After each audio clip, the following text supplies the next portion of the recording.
هلا شباب. طبعا بعض الأصدقاء من يعطون حساباتهم يقولوا لي ارفع رجع حسابي، يعني قلت له تتذلل وأخذ منه الحساب وارفع بشكل طبيعي، وأقول له انتظر. حكي واضح. أنا خليته ينتظر، قلت له يابا انتظر يومين 3. انت ليش من تجيك القضية تقوم ترفع مرة ثانية ومرة ثالثة ومرة رابعة وبدون علمي؟ يعني انت ما انطيته غير ان انطيتني اياه انا، ليش انت ترفع؟ هسه مثلا هذا شوف قام يرفع لحد ما طيروا حسابه دائمي. طلع عليه هذا حبايب قلبي، انطاني يوم 24/7، واليوم ايش قد؟ واليوم 26، يعني صاير له 24 صار له يومين. بهاي اليومين قام يرفع الوحدة، كل ساعة يرفع، كل ساعة رفع من هاي القضية. وما يصير ترفع هواي للقضية من تأكيد هويتك بهاي التحديثات الجديدة، تلح عليهم يطيرون حسابك انتهاك. هسه أنا رفعت فقط مرفق واحد، ملف واحد، وأعتقد أنا سبق ونشرت هذا الشرح. قالوا لي شكرا للإبلاغ، سنقوم بمراجعة معلومات. يوم الثاني رادين الشركة قالوا لي مطلوب الرد شكرا على تواصلك معنا، لازم أدز لهم هوية مرة ثانية. أنا ما دزيت، ما جالي هذا هو رافع من وحدة. مرحبا فريق فيسبوك، مرحبا سيد مارك، من هاي السواليف. يوم 24 الساعة بالوحدة، ورفع الساعة بالثنتين، ورفع الساعة بالأربعة، وأنا وهاي رفع الساعة ب3.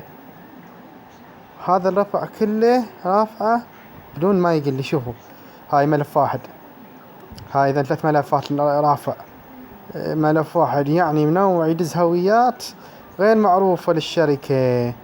وهاي نتيجة رفع الغلط طيروا حسابه بشكل دائم. تم تعطيل حسابك بشكل دائم نتيجة لعدم اتباع معايير مجتمع فيسبوك. الأخ شو يسوي؟ يرفع هوية، وجه وقفة، يرفع شهادة ميلاد، جواز، من هاي السوالف. يا أخي ليش؟ ويجوز حتى يرفع هويات مو مطابقة لهذا الحساب، عباله يرجع عداد الهوية مقبولة له هاي وما موجودات مطابقة بالحساب. فأنتج هذا عن تعطيل حسابه بشكل دائم، يعني واكو امل يرجع، بس انا بعد تخليت عنه لان هو ما اخذ كلامي، ما اخذ حكي. وانا سبق ونشرت فيديو باليوتيوب قلت اهم شي من تسلم حسابك بعد تعوفه، لا تسوي شي، انا خلي رفع علي. فهو من ما اتبع كلامي وقام يرفع لوحده، الشركة طيرته بشكل دائم. وهاي الفاتحة قروا له فاتحة، رد عليهم آدم. هذا شوفوا حبايب، هذا آدم رد عليه قال له على انتهاك دائمي، مبروك على حسابك طار. هاي عمود مرة ثانية من دز حساب صاحبك ما ترفع انت، تخليني انا ارفع وارجع لك الحساب. انت ايش عرفك وش فهمك تمشي تدزهم هويات؟ ما ادري شنو قايل، 3 هويات مرفقات تدزلهم، ما ادري منين جايبهن. هاي اللي سويتن كلهن انت السبب بيهن. لا، وخليت حسابك يطير بشكل دائم بسبب عدم الخبرة. ما عندك خبرة، انت ليش ترفع؟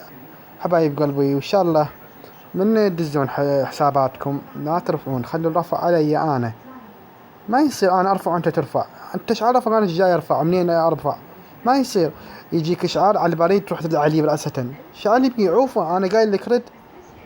ونتيجة لهذا طار حسابكم بشكل دائم وصفقوا له. وهاي هو طيروا دائم. هاي سيس بعد وحسوي لك جديد احسن لك. يلا حبايب قلبي، ان شاء الله عجبكم الشرح. لا تنسون بلايك واشتراك بالقناة حتى يجيكم كل جديد على قناة عبودي البصراوي. في امان الله.